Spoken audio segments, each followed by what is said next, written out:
સુરતમાં ચોર સાથે વિચિત્ર ઘટના બનવા પામી હતી। લોકોના ટોળાથી બચવા ચોરે તાપીમાં છલાંગ મારતા તાપી નદીના પાણી ન હોવાથી કીચડમાં ફસાયો હતો, જેથી રાંદેર પોલીસ અને ફાયરની ટીમે ચોરને બહાર કાઢ્યો હતો।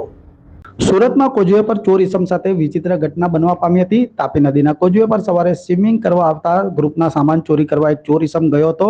ચોરની કરતૂત લોકોને ખબર પડતા ચોરની પાછળ દોડ્યા હતા, જેથી ચોરે તાપી નદીમાં છલાંગ મારી હતી।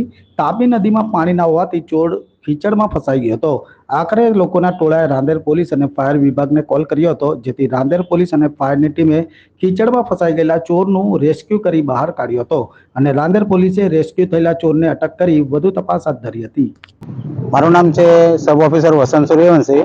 હું મોરાબગલ ફાયર સ્ટેશન પર અમને ફાયર કંટ્રોલ તરફથી કોલ મળ્યો કે એક વ્યક્તિ કાદવમાં ફસાયેલું છે કોઝવે, એટલે અમે ફાયર એન્જિન લાશ્કર સાથે લઈને ઘટના સ્થળે આવી ગયા છે અને કોઝવેમાંથી અમારા માણસો ઉતરવાના હતા, પણ એ એક બેટ પર ચડી ગયો। કાદવમાં નજીક હતો એટલે એક બેટ પર ચડી ગયો એક વ્યક્તિ, ચોરી કરીને કંઈ ભાગતો હતો એવી રીતે મેસેજ હતો પોલીસનો અમને, અને એ બેટ પર નીકળી ગયો એટલે ગાડી અમે ત્યાં કોઝવેથી બીજી જગ્યાએથી રાંદેર બાજુથી બીજી જગ્યાએ લઈ આવ્યા નીચેના ભાગમાં, અને ત્યાંથી પાછા નીચે ઉતાર્યા છે। તો એ વ્યક્તિ અત્યારે છે ને ઉપર કોઝવે ભરી માતા તરફ નીકળી ગયો છે।